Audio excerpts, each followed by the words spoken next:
Great. Namaste, Adab, Sasyakal, Bonjour, and I am back after a gap of 3 weeks. Audience, hope you are fine, you're safe, and you're healthy. Today is another exciting day, and you all will be happy that I am still focusing upon the diversity aspect and I'm taking it very closely now. So I am back for all those who have joined today as a new audience. I'm Ashish Banka, National President of HR Sampark, and your host for this evening. Sampark is a non-profit organization having chapters in Calcutta, Mumbai, and Delhi. Over 400 members. We do a lot of philanthropic events. This series of MAD was started a year back, and the entire idea was to bring across new journeys of new HR individuals who are fascinating and bring them across to you. And not by me, but another fascinating leader whom I get fascinated when I meet them across. And while I started this journey, and a few weeks back, I was fortunate to meet our HR leader for today, Miss Ojaswini Sapatnekar. And we address as OJ. She has told us to address as OJ, and the entire institute was addressing as OJ. And we would like to do that same with her permission in this event as well. OJ is a fascinating person. I will not. Read out her biography, and maybe in terms of giving her a bio data which is there in LinkedIn, but I'll tell you some things about OJ which I picked up. We interacted the first time when we met, and instantly when I met, I found her to be very down to earth. She's somebody who believes in last mile information. She's the one who believes to share her across her views very very diligently and very very immediately with a lot of finesse. That is something which I really got her myself very lured to whatever she shared in that event. On that day, she is an HR leader with over a decade of experience, uh, multiple facets of HR. She has worked it into, in depth of recruitment, selection, employee cycle, compensation, benefit, succession planning, OD, people development. But I found her to be a very very people oriented function, in terms of she believes that everybody is special, and as HRs we need to nurture that talent. She has been associated with Urchalo as VP HR and previously worked with Becca, Thermax, and Nilihent Technologies. We are so glad and we are honored to have a leader like OJ to our platform. Not only she has agreed, again, very few leaders in the industry who come forward and take this initiative of sparing a time on a Sunday, and specifically before the match India Pakistan. So we are all geared up and we wanted to wrap up quickly, but this odd 40-45 minutes will give us a showcase to know somebody much better, and OJ will lead that. We have today our spotlight of the day, not only somebody whom I've known over a year, but somebody who has worked in my team. Not only a very, very strong woman leader, but somebody who comes across, a very, very perfectionist in her work. Please allow me and to this platform to welcome Miss Vidya Shree. Ms. Vidya Shree is based out in Bangalore. She is an emerging HR leader working with delivery as a senior HR associate, and worked earlier with esteemed companies like Mintra and Cyber Sites. Vidya, I came across, and instantly I found she was one of the best in the lot. And that journey continued, over a 6 months, and then I moved out into other department. But I am sure in this space we all are there, and Vidya is the person whom we will watch out closely, because her career will definitely be a path breaking for many of us, provided she takes the right mentorship, and nothing like OJ to become her lifelong mentor for her. I will not take much of the time and allow myself to skip this event and witness a journey to know, to reveal, and to learn under the able mentorship of OJ and Vidya. Best of luck. I'm so happy you are there on this platform. Entire Sampark team is so grateful to having you, both of you, there on this. Thank you so much. OJ, over to you. And thank you so much for doing this for us. Thank you so much, Ashish, for that wonderful introduction for myself as well as for Vidya. And I think my heartfelt gratitude to you and your entire Sampark team for putting together such a wonderful platform. I had a wonderful time interacting with you, and I'm looking for an exciting sharing journey with Vidya. I personally truly believe in learning through, having a window into other people's life, because you can learn so much from your experiences, but you can, make it tenfold by, interacting to 10 people. And this, I think the reason I agreed was because I truly connected with what you said. Without, much ado, I will now want to know more about Vidya and want to know how she describes herself. Uh, but before I could start, thank you so much, Mr. Ashish, Banka, and Ojaswini for this platform for unveiling my journey and to know more about me. And also, I would definitely take this platform as a learning session to me. And to say about me, I am little proactive, and I always would like to create a competitive atmosphere in the workplace with a healthy atmosphere, and a more of a people person, and also the result oriented. Like, I just expect the perfection in everything whatever I do, because I am very passionate on what I actually get into work. So do whatever it takes to do, get the job done, to see the end result. So that's all I can say. Wonderful. You've been in HR now for a couple of years, but I would, like you to give a glimpse of, your decision-making journey as to how and when you decided to, become an HR professional. To be frank, as an HR, when I cannot say that I have accidentally ended with a HR or I choose to become an HR. So till my graduation, I was in a kind of a confusion stage, like to go with a HR or to choose the accounts domain, because my lecturers were actually very used to encourage me to go into the accounts domain, because they used to see me excelling in a accounts field especially. So that happens to be ended up with my first journey, the working journey, the career started with the accounts field. So I decided, okay, this is not what I wanted to be, so let me choose the HR as my whatever is my dream. So there were a lot of people also opposed me, don't go to the HR, even including my family, to be honest.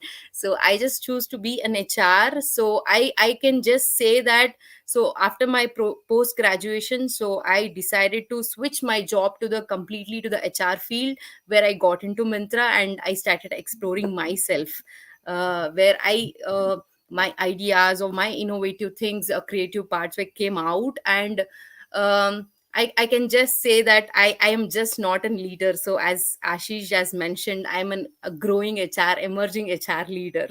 So far, whatever I've achieved is a great part of my life. That's wonderful to know, believing in yourself and sticking with your gut feeling. I think that takes a lot of courage. And hopefully, you're enjoying your decision that you took with so much of courage, in everybody's life, and even so for HR. The times of pandemic have been unique. Everyone has experienced it, but differently. What is it that, one, critical incident or learning that, you have had, and which will probably you will carry with you for the rest of your professional journey? Pandemic is something which unexplainably I experienced, to be honest. For the HR, it was a greatest test in front, where the HR policies or the HR process were completely virtually rewritten. And also the organization's decisions were become like organization key focus area happens to be uh, the employee wellness and the flexibility of remote working. A lot of things have actually changed in the pandemic, to be honest. And I also believe, I also remember one word saying to my colleague during this pandemic: the only way in which one can survive is this by being agile. So just start adapting and be flexible, and for the whatever the process comes in, or whatever the changes happens, we just have to go with the flow. And the whatever the challenges that comes up, we just have to go in that this thing. And also, the new challenges of the, and also the to say the new challenges for the HR is like the entire the employee life journey or the life cycle, which were actually distributed in the virtual atmosphere.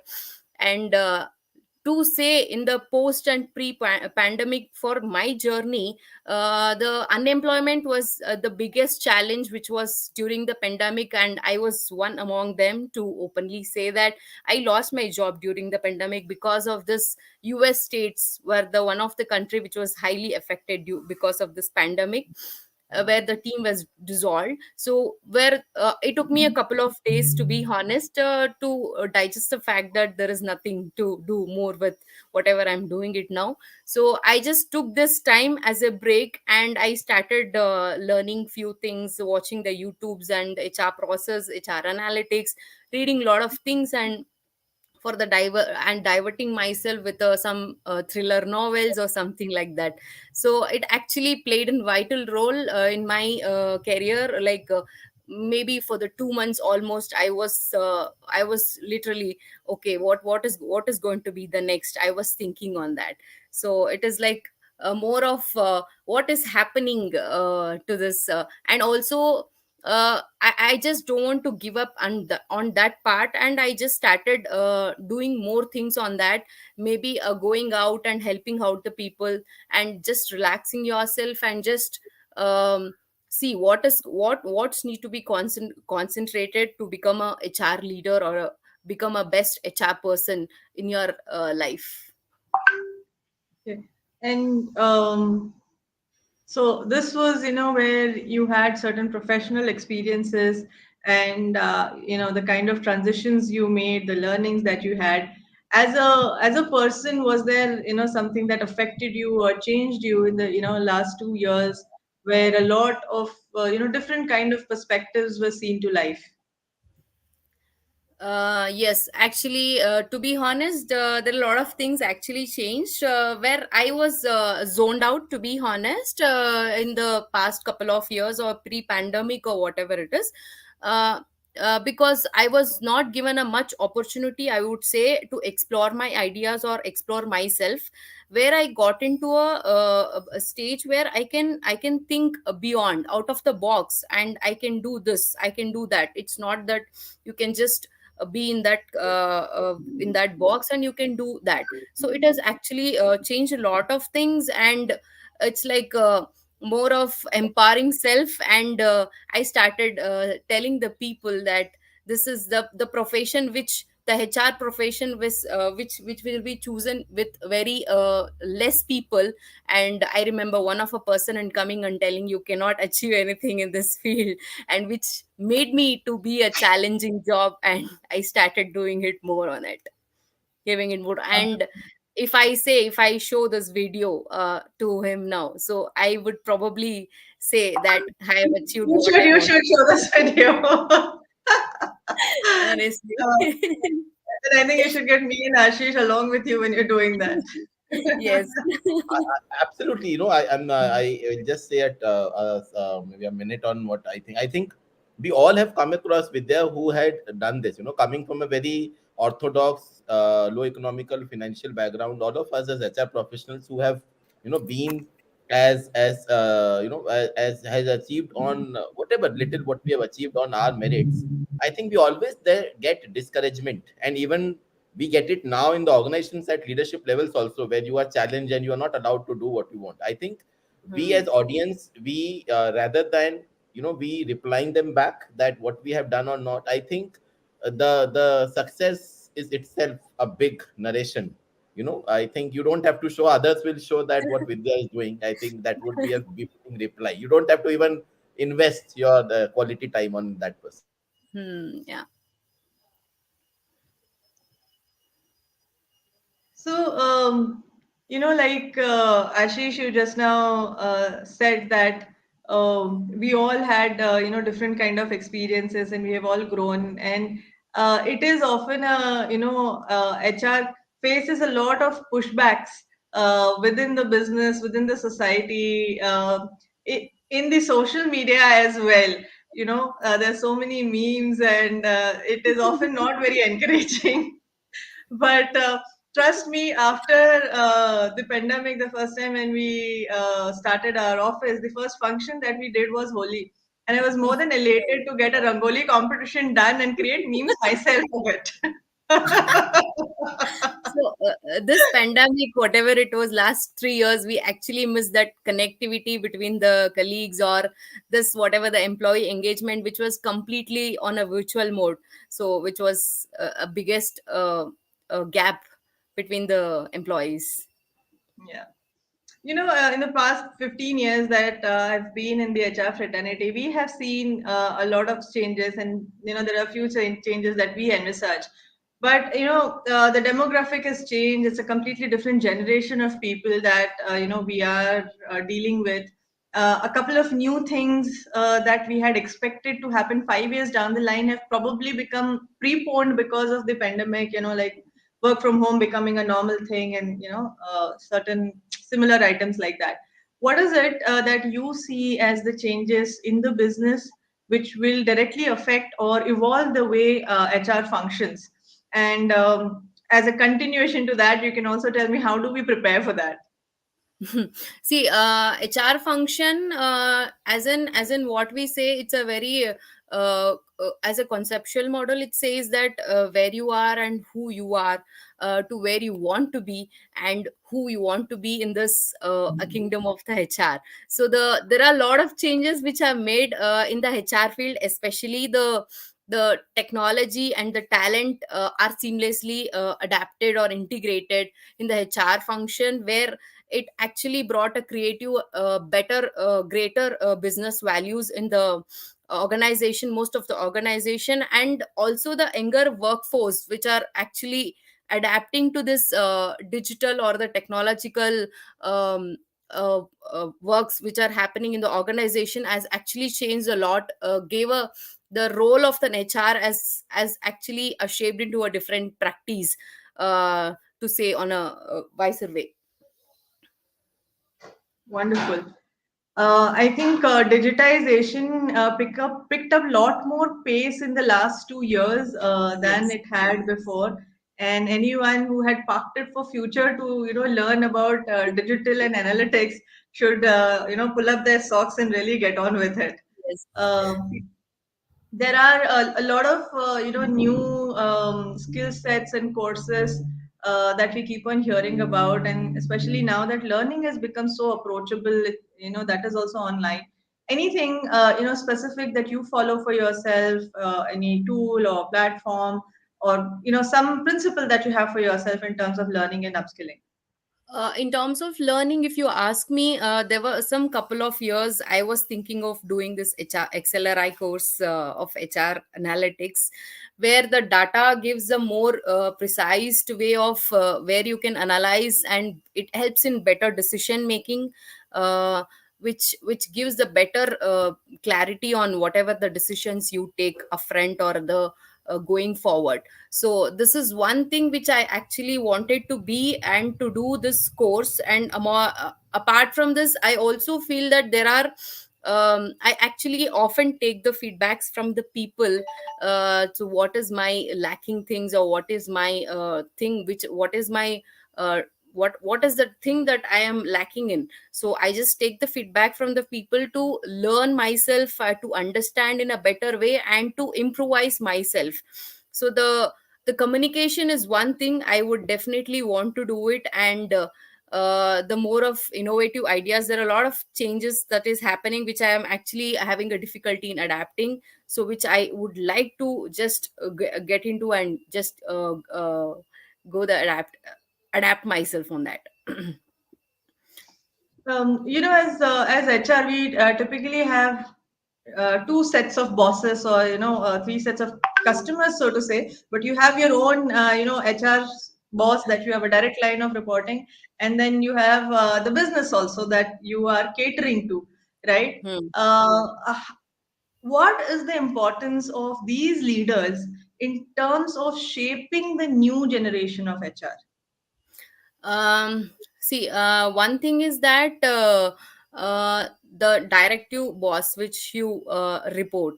So he has to be a better mentor and a better leader for directing his team, for the betterment of his team members. And if you go into the business part, like where you think of the uh, clients and all those things. So we have to think in a balanced way, where we have to be balanced to the both the people. And more of you adapt the things of what the clients say, and what is boss says, and what you bring changes in that, this especially matters. So um I am not getting much on that. Sorry.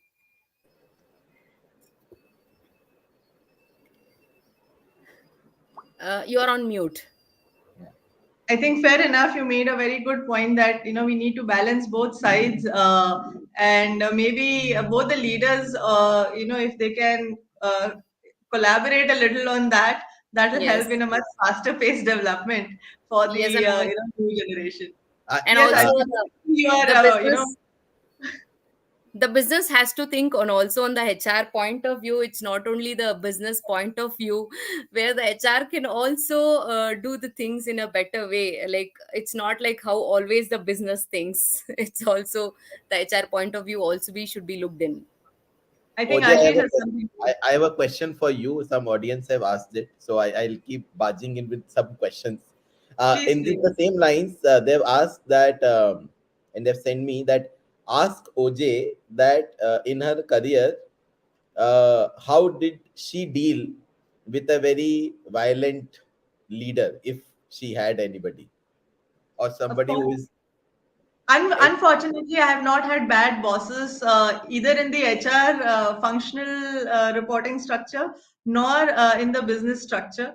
Uh, and irrespective of how good your business or HR people are, there will always be disagreements. There will be times when you very firmly believe that this is not how something should be, or it should be done in a different way. But I think there will be a lot of things in a year, in a month, in a day, many battles to be won. So you have to choose wisely which one you want to let go of, and where is it that you really want to focus your attention and energies. And when it comes to making that choice, for me, it is always a priority to the employees. If the employees are going to get adversely affected by some decision, I will either try to influence that decision in a way that I want it to be, or at least ensure that the execution of the decision is done with such humanity and empathy that even if it is a bad decision, it still leads to good relations. The biggest earning of my, journey in HR is all the relationships that I have had with people, which go on for decades or more. Thank you so much, OJ. I think the way you put it across, you gave infinite learning out of this small piece, because in HR we all are so sensitive to the leaders which we work with end of the day, and most of our employment are linked to how our leaders are. And I have accepted that that has been one of my decision making in HR when we change jobs or take up jobs. But in Hindi, you narrated that मन भेद नहीं होना चाहिए, मत भेद हो सकता है, राइट? सो बिल्कुल। Over to you. मतभेद तो होना ही चाहिए. I think that brings a very balanced kind of leadership. If everybody is agreeing to everybody, then there is genuinely a problem, a larger problem to be addressed. But as long as you agree to disagree and come out with a good way of executing it, I think all it is a matter of time. At the time of making decision, nobody knows how good or bad it is. In hindsight, सब बोल सकते हैं मैंने तो बोला था, but at that moment, it is the one who has to take decision who has to take decision. Thank you so much for your insights, Ajay. Over to you. Yeah. Vidya, I am going to actually make Ashish a minority at this point of time. Two of us, ladies in the HR domain. Uh, how do you see that for yourself? Being a woman, have you yourself faced any glass ceiling or any biases? short or small or big, anything, and how do you deal with it, if at all something this sort you feel? Okay. So, the woman, the whatever the biased thing, whatever you mentioned it, you can see everywhere of it in all in every organization. We cannot say it is not there in any organization. I would say women can make a better leader. Uh, and also the thing is, the in my experience, to say in my journey, I of course I had a one person as such who was actually biased in whatever the decisions I used to make, or whatever the moves I used to make it. But still, I would say that crossing all those things, I used to put that in front of the leaders or the stakeholders. So this is my point of view. So which was actually taken and was done. So that's all. See, it's not that women cannot do it, or we cannot do any such things. We can actually bring up a better compensation, and also the empathetic leader. So we cannot, the whatever the biased parts are there, we have to keep it aside, and we just have to focus on what we need to do it, irrespective of what the problems comes or the hurdles comes in our way. We just have to stay focused on it. That's fantastic of you, Vidya. I think that is the way all of us should be. Whenever there is any bias, be it gender specific or any kind of bias for that matter, we have to make it about the person making the bias rather than ourselves. So then it is much easier thing. Na? It's not me, it's them. It's like girlfriend boyfriend का जब breakup होता है ना, standard line होता है. It's not about you, it's me. So you just make it reverse, and Yeah. psychologically it's a very happy situation then. Yeah, actually, women employment, women leaders are more of transformed leaders. An organization must empower women with a leadership, with their talent, latent potential, or the identifying the talents of the women. More rather than being organization being more specific on this particular industry, can women work, or this particular job women can do it. It shouldn't be like that. So we just have to create a space where women has to be very flexible, working place atmosphere, where the woman can actually fit into any kind of industry or any kind of space which is offered to her to work. Do you think there is enough being done at workplaces to support the growth of women, especially towards leadership? You see many at entry level, but as the ladder progresses, you see fewer and fewer progressing ahead. uh, uh, if you want me to say that, there are no, I would say no, because still there is some sort of gender diversity which is actually seen, workplace diversity, because it is a business field. It is very challenging for a woman to do it. So which should not be ideally a thought of any business organization, which where they have to be in a thinking in a way of where women can do anything or women can fit into it. And it's not to be, women should be not be zoned out to only particular area. And they have to, as I said before, they have to create a space where they have to be a little flexible, wherein where the woman can be adapted to this work, or can be placed in a industry where the industry says completely women cannot work there. We have to create such a space where women can also can do some certain jobs there. That is very true. I think just the way there are different kind of acts and precedents by the government to support the education and employment of those who have been oppressed for the last many decades. There has to be serious thought about how the ladies can be actually brought at par in the society.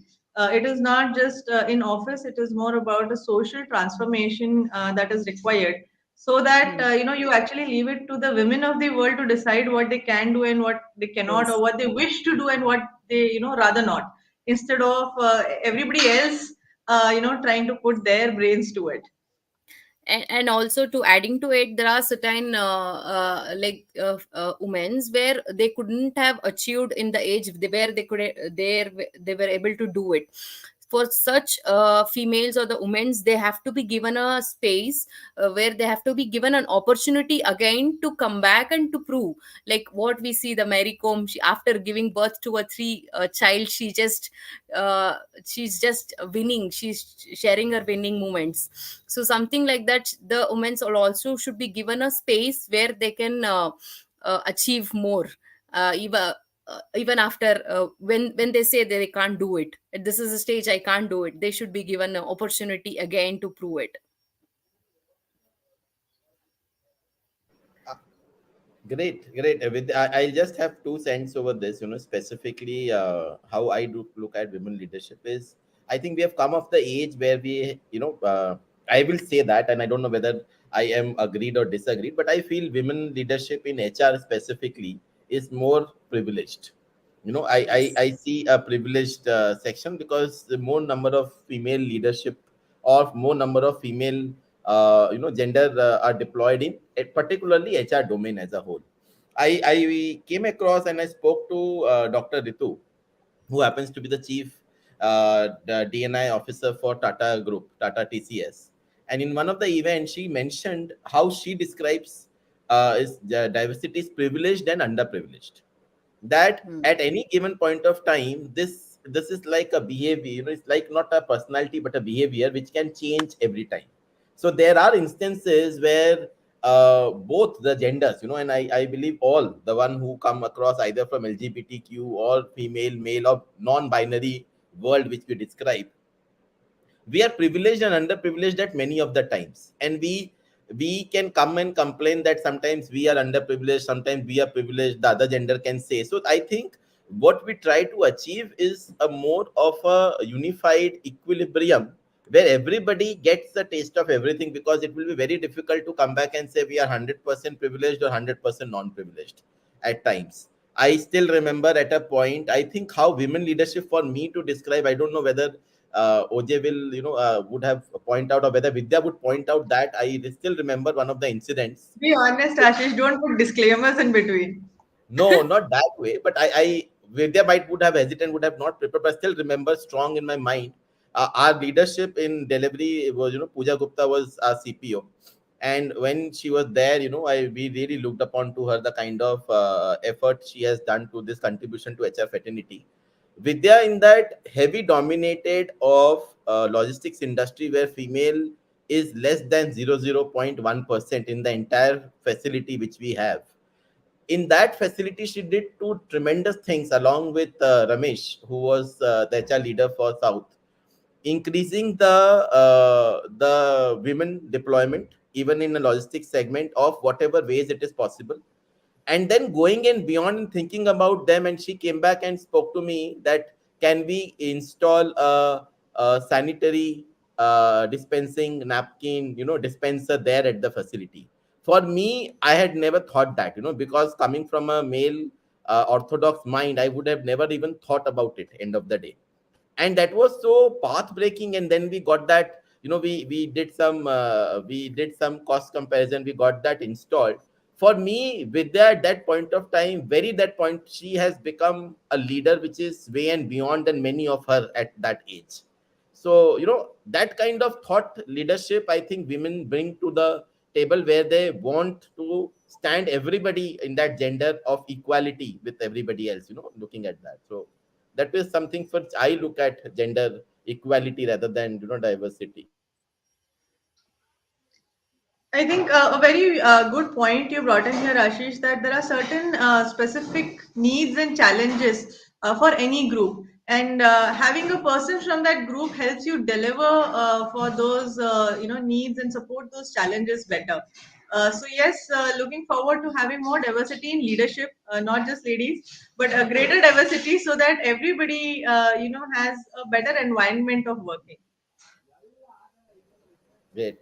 OJ, I have a question from the audience, and they want you to is as a women leadership, when you look at now, specifically not only in women but leadership in HR has evolved over the time. So, and every of them, most of them are going to the board and they are part of the board and all these. uh, One thing is, there are two sets of questions which I will sum up when the questions have asked. One is from the emerging HR leaders, of how important is what kind of decision making they should take when they craft their career. That what are the top three things which they should take. This is for the HR people who want to build up their career over a longer run.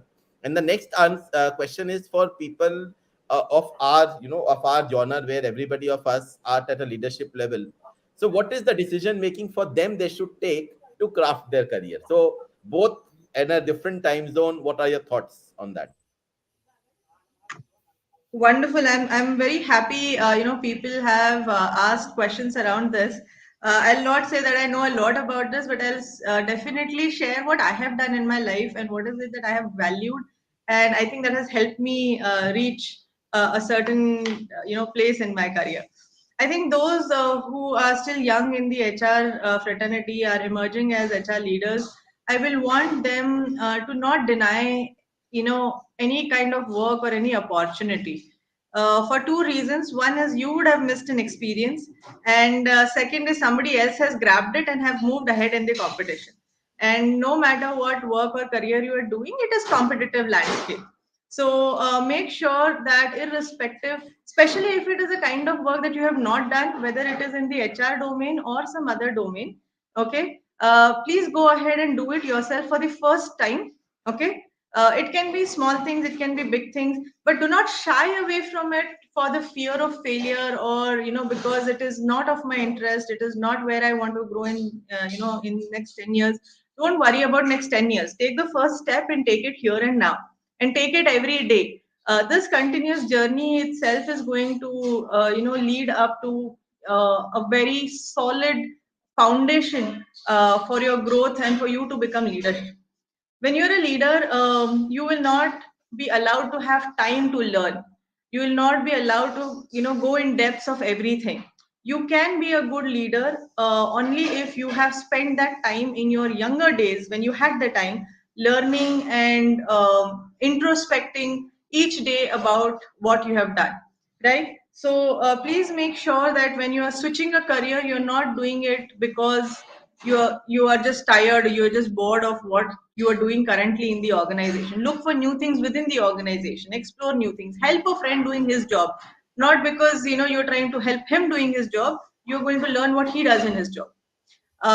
When you are looking out, make sure you are switching the type of industry, you are switching the kind of role you are doing. Don't look for same industry, same job, then then you will have Monday blues. If you keep on switching for the right reasons, you will be like happy and yappy every Monday morning. Okay, so if you are not going to your office every day singing a happy song, you need to relook at what you're doing. Okay, if you are happy about a Friday ki ye weekend aa gaya hai, please rethink your life. Okay, so these are indicators as to when you need to start making decisions. um, for those who are already way ahead in the career, and probably like me and Ashish, somewhere in the cusp of their career, we are neither at the emerging end, nor we are been there, done that all our life. But I think for us it becomes a very big question about what next. And I think that is where a lot of that answer comes out of collaboration. Most of the time in your growth, you are inward looking, and making sure that you're catering correctly to all your customers.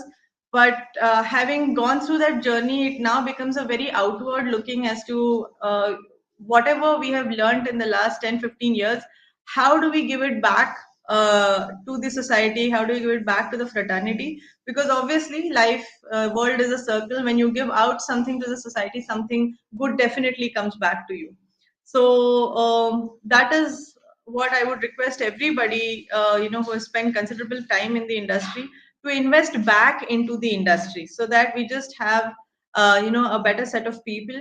And also to invest enough time with the younger fraternity, because that also is a learning. How do they view things? What is their perspective? What is it that they really want? You know, because I think the generation that's now coming is no longer at a need level. We are not sufficing needs. We are probably not even sufficing wants. We are at a desire level. So, what do they desire from an organization? What do they desire from a leader? So, in fact, even Vidya spoke about it when I asked, what is your philosophy for learning? She said, I take feedback. So, people in mid leadership and senior leadership should continuously keep on taking feedback, and not as a casual conversation. It should be done with a very serious thought, as a loop to develop themselves, in order to create a better empathy and a good perspective of what the younger generations are thinking about. I hope I was able to answer the question, Ashish. It Sometimes was I get lost in the flow of thoughts. oh, because it was impeccable. I was also reflecting back that everybody of us who have come through this journey, you somehow touched the reality of life. And I would really use borrow or maybe steal. If you're not singing a happy song, think alternative. I think I love that quote specifically, and that shows the kind of depth you have, and how you have interacted. What you are saying, you are practicing it. That is evident from here.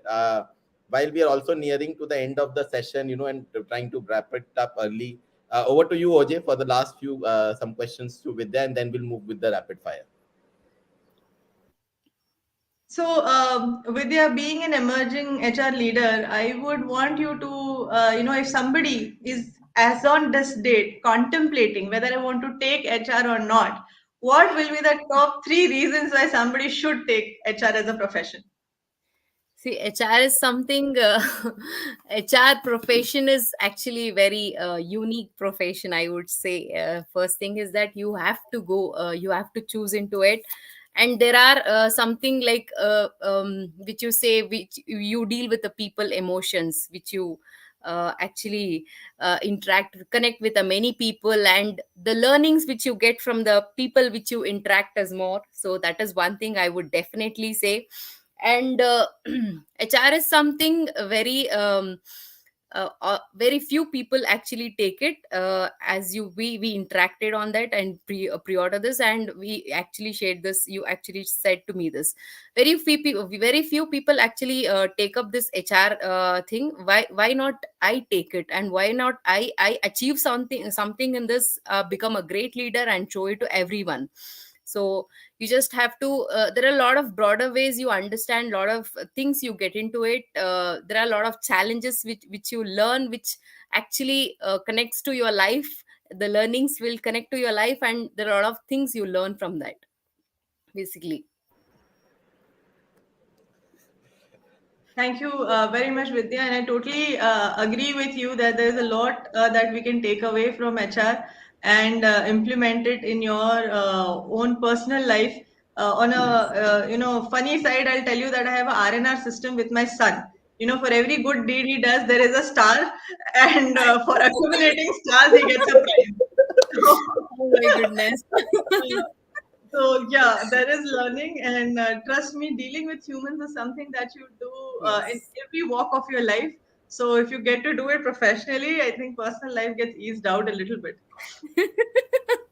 Yeah, I totally can agree find with that. another HR in making, I'm sure.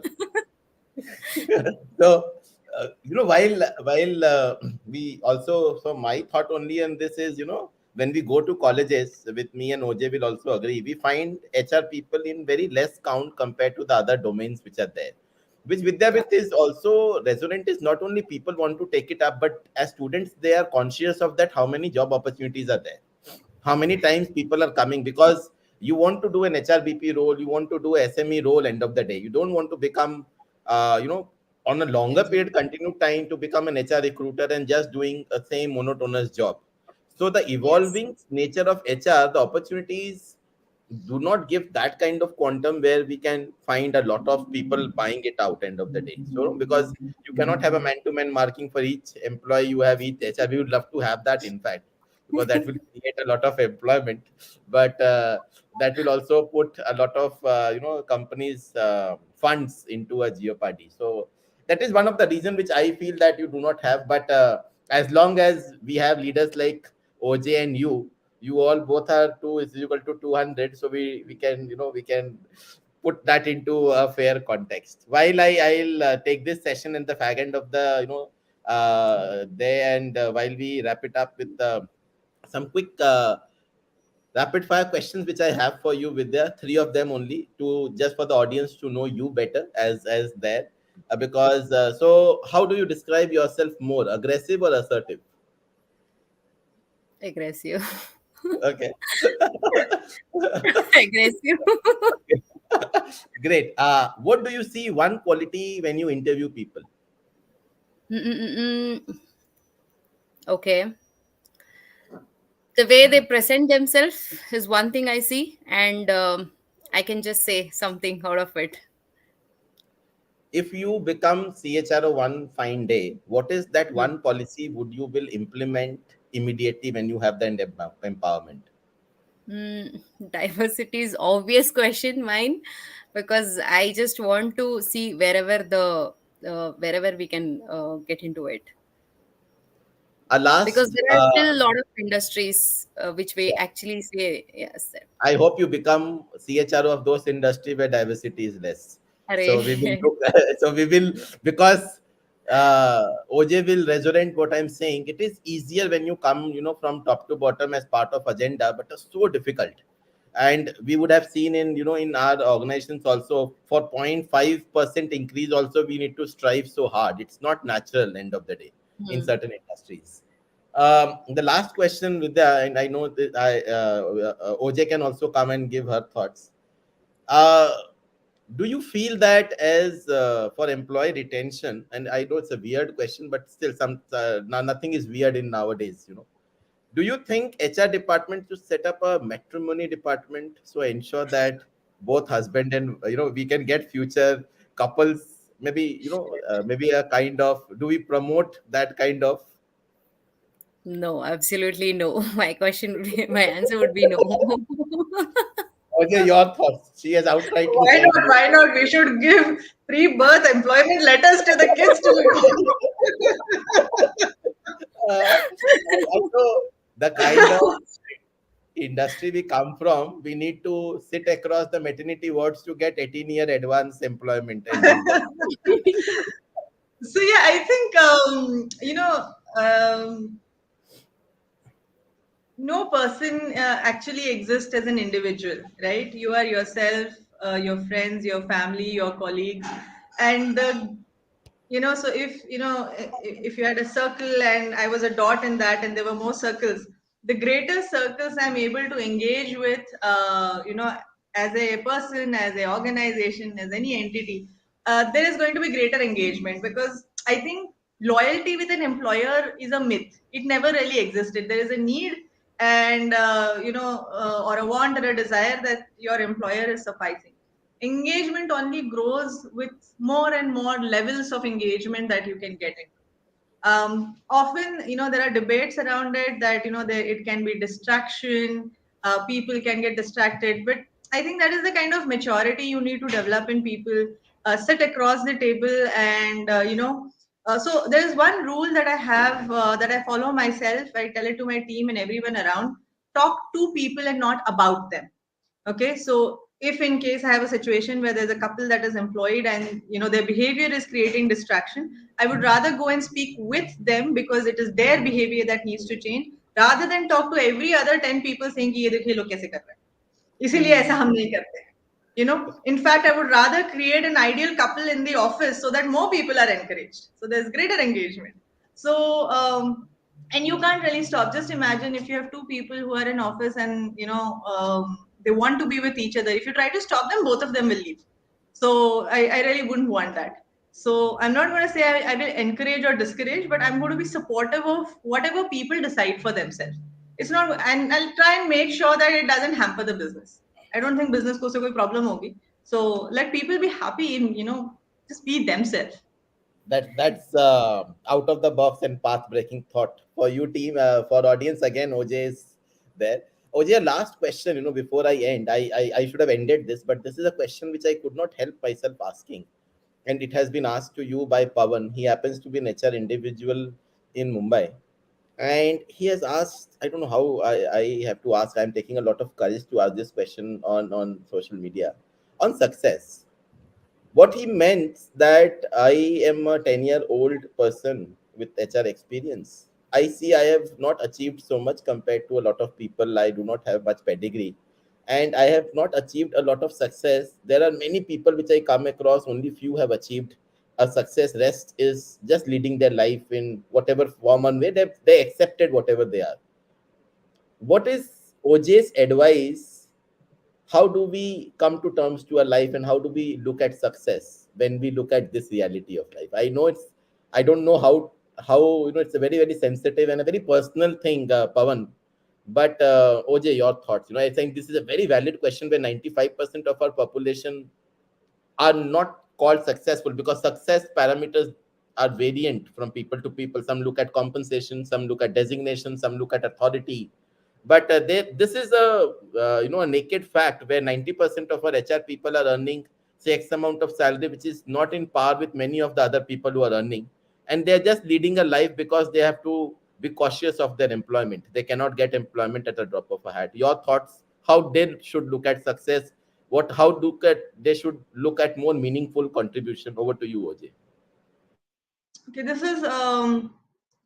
is a part philosophical and part practical question, and I really don't know if in my answer I'll be able to make that differentiation. Um,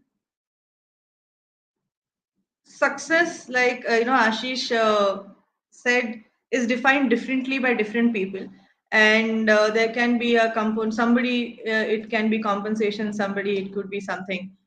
I think, first of all, do not try to define success by any single component. It has to be an amalgamation of things which are dealing with money, things which are dealing with people, things which are dealing with yourself, right? And early in the career, it is very difficult actually to define success. You're just experiencing things, you're experimenting with yourself. So don't try too hard to define success in the beginning. First 5 6 years to just learn, explore, experiment, before you even get into that definition. I think it is important at a stage of 5 6 years of experience that you have a good mentor.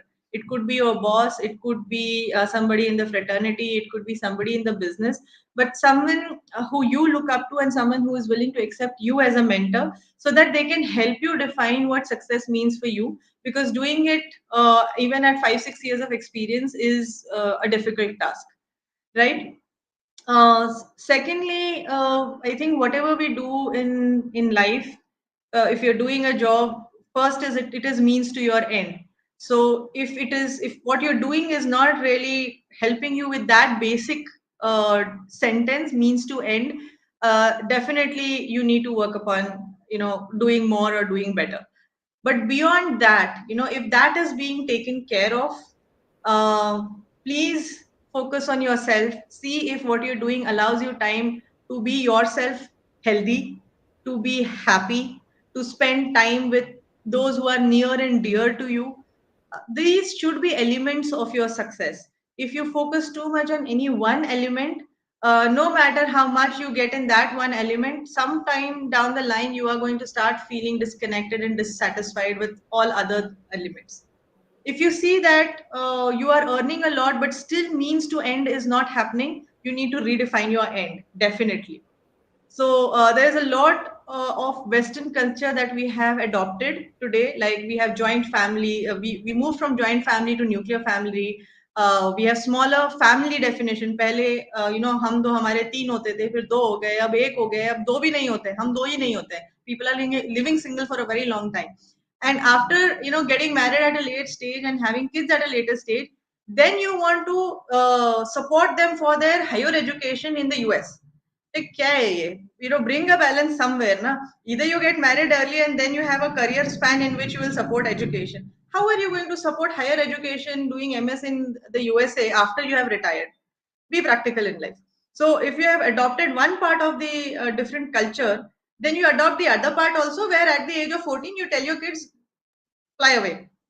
Okay. So strike a balance in your life. Don't try to do everything. And this is true for everyone. It has nothing to do with, and you need to bring up your next generation also like that. If you are having kids, You might as well tell them right up front that beta, I will support you till your 12th or till your graduation. If you desire to do post graduation, please make sure that you sponsor it yourself. And as it is, I personally believe that working and learning is a better mode of learning rather than continuously doing your bachelor's and master's and everything. So many years you spend only in bookish knowledge, no practical knowledge. Might as well tell your child that you earn your higher education. That's a much better way to deal with your life. So don't try to include too many things in your success. A lot of people, if they're getting stuck in a mid level in their career, having spent like 10, 12 years in the role, in any role, it's not HR only that I'm talking about, any role, and you feel that now I'm not growing, it is probably because you continue to do the same kind of work and the same kind of industry, and after a certain point of time your learning on the job and off the job stopped or plateaued.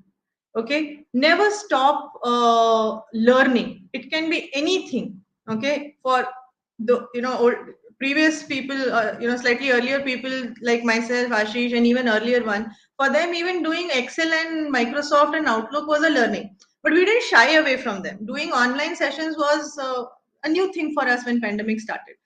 So these are small things. New things are data analytics, HR intelligence, HR analytics. These are new things. So keep on doing projects. Don't look for money when you're learning. If you earn, very good. If you don't, do it as a philanthropic exercise for somebody. Do it for an NGO. Do it for anyone. But do one MIS project for someone so that once you have completed your LinkedIn Excel program, you have implemented it somewhere. That is a much better case study than just having a certificate, right? So continuously keep on learning, only then you are competitively ahead. Also, there is often a comparison between HR and other job functions. You will say कि IT graduate 2 साल का उसको इतना X मिल रहा है, I am at 0.5X. See, economics, you have to go back to your economic book, okay? Demand and supply. There is more supply of HR people than there is demand in the market. If you see any organization, let us take an organization of 1,000 people. Out of the 1,000 people, to support them, there will be 5 HR, out of which one will be HR head. So that is the ratio in which the job exists. Whereas if you go into an IT company of, the companies of 100 people, 80 out of them will be IT engineers, right? Second, in your company, in any company, there are two types of departments: cost center, profit center, and maybe an investment center, which is R&D.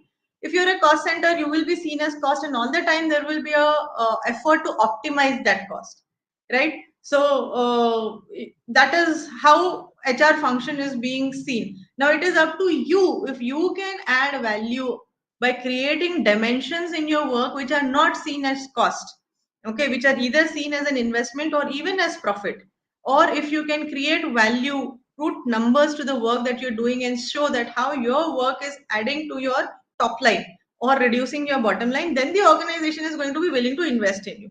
If you're not doing your groundwork and you're expecting somebody is going to come and invest in you, please have your facts checked. So it is extremely important for HR to grow in the times to come, to be heavily business oriented, to know what is it that business values and add value in meaningful way. Expecting anybody to invest in you without you demonstrating value is unfair. So that's it from my side, Ashish, on that question. We spellbound. I'm just searching words. How do I say? What should I say? We spellbound. I think the way you narrated reality, OJ, and it is not for only Pawan or anybody else. It is for all of us. In fact, I think we need to accept reality the way it is. And sometimes we become competitive without, accepting the reality and ignoring the facts. I'm so grateful, OJ, to have your thoughts and to have you over this session. There's a compliment from Krishna. OJ ma'am's voice quality is fantastic. Does Thank she, you very much, Krishna.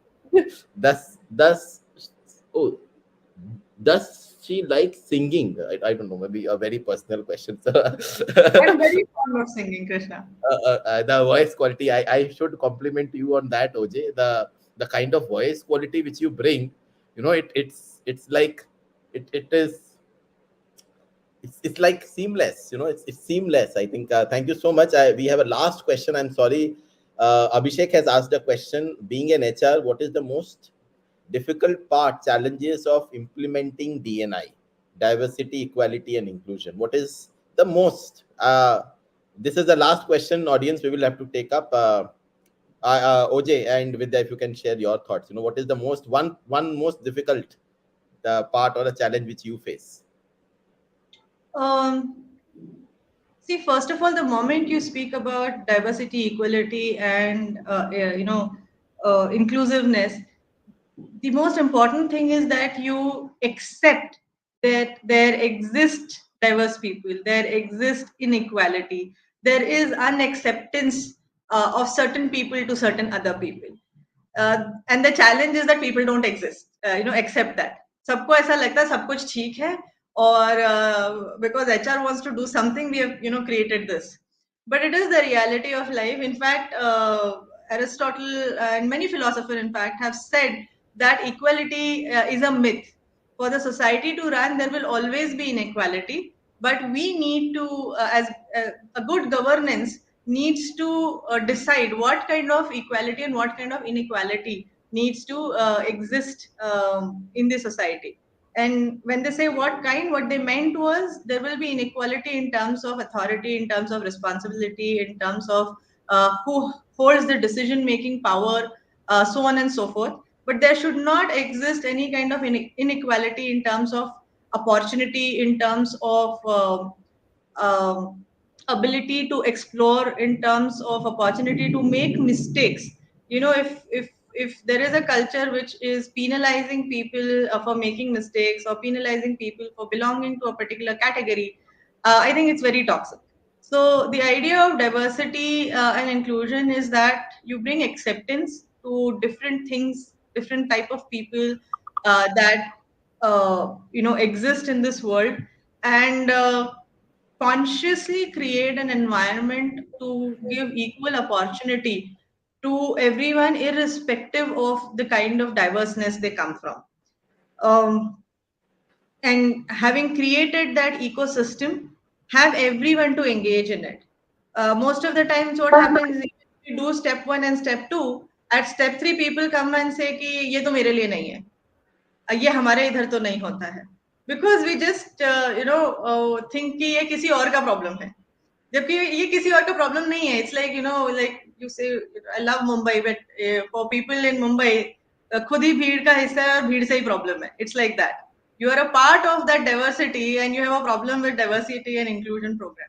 So it's a lot of effort, and this is one program which cannot be done with mass communication. Often it requires a lot of one-on-one communication to understand different kind of people who need it, and to understand different kind of people who are opposing it, so that I can have the right sales pitch for them. Thanks, OJ. I think thank you so much for elaborately answering this question. I think this was important for all of us. While we have come to the fag end of the session, and two things, Vidya, I will come back to you first. The way you answered the question, I felt that if I would have not seen you, some senior leader is answering something, and it felt that come across ages, matured before the age specifically. And I wish you all the best in your career. I am sure that you will not only succeed, but you will also make a contrasting differentiation in society and in industry, which OJ mentioned as part of the role for all of us as senior leadership in whatever domain we are. Um, this interview will always remain, and you will cherish 10 years back when you are a group CHRO of some big multinational company. We will be happy to witness your journey as a growth. So, thank you so much for accepting and having that courage to come forward and share your thoughts and your journey, how it has unfolded from accounts and HR, and how you are trying to make an impact in wherever you are. uh, the only piece which I feel is that decision making is critical. So just ensure that the right kind of decisions are made. And OJ, to you, it's one time opportunity to come back and listen to you, your thoughts. Um, I know sometimes most of the people might feel it's you speak a lot of truth, which some is very difficult to digest at some point of time. But we need to learn as HR professional to accept reality the way it is. End of the day, Yes. and it would not be wrong if I say that you are a gift to HR fraternity. and we are so obliged to have you, because I come across with a lot of HR individuals as part of, but some way, the kind of politeness, the kind of humble approach, the kind of humility which you comes across, I think these are all things which we have not spoken about, but we will definitely look up to you, and try to embrace that inner thing. One very important thing which I wanted to share to our audience is, specifically, if you would have seen this entire discussion, all of us have come from different time zones, but all of us as HR professionals specifically, I think we need to have depth in our knowledge, our experience. If you see OJ, how she has told, and I want to particularly, she has lived this entire journey of whatever she has told. And if you do not get that experience and exposure, you will be difficult at a later stage to express that also, because you will not be having that kind of thought process. HR Sampark is privileged to have both Vidya and OJ to this platform. Not only we enriched our thought process, our knowledge, but we also got the right kind of advice that how can we how can we structure our career way ahead, and also our personal life, and this uh, totally obliged, and so grateful for both of you to doing this on a Sunday, on a weekend, and and time, taking time out from a busy schedule. uh, I will continue to, ensure that we continue. OJ has mentioned relationship as one of the important enabler in HR success. I will definitely do that. That is one of my. But I also advise all of you that if you want to reach out to both Vidya and OJ, you can please reach out to them on LinkedIn. They are very, very welcoming. They will always come back. You can share your thoughts. With this note, I say thank you to the audience for gluing it in, and keep watch this. These are some special episodes which we get on a very candid discussion, unlike a panel or in an institute where you just come across as thoughts. End of the day, thank you so much, both Vidya and OJ. Last part, your maybe last piece of advice or your thoughts before we end this session. More than an advice, I'm like very thankful for this session, and the HR Sampark and the making a difference session, like thinking about this as such a nice thing, and unveiling the journey of HRs, and it is a very great thing. So I am really thankful on that. And I would like to thank Ojaswini as well. I will say that I will repeat it again that I am a luckiest to get into to share a screen with her. Nice. We are honored as well, because yes, this selection is a nomination, and OJ has come. I'm so glad that she selected somebody with a thought process. OJ, thank you so much. I am continuously saying, but we are so indebted, because we know that you do not go to many of the sessions. You are very selective. We are very felt honored that you have agreed to be a part of it. No, Ashish, I think it's a heartfelt thanks from my side to you, to Sampark, and also to Vidya. I have had a wonderful time interacting with you, Vidya. Especially, right in the beginning, you put out the thought that we should do whatever it takes, to make sure that we see the end of what we have begun with. And I think when things take time, I've experienced this with the younger lot, because they're so used to instant gratification. I call this the Maggie generation. You lose patience somewhere in between.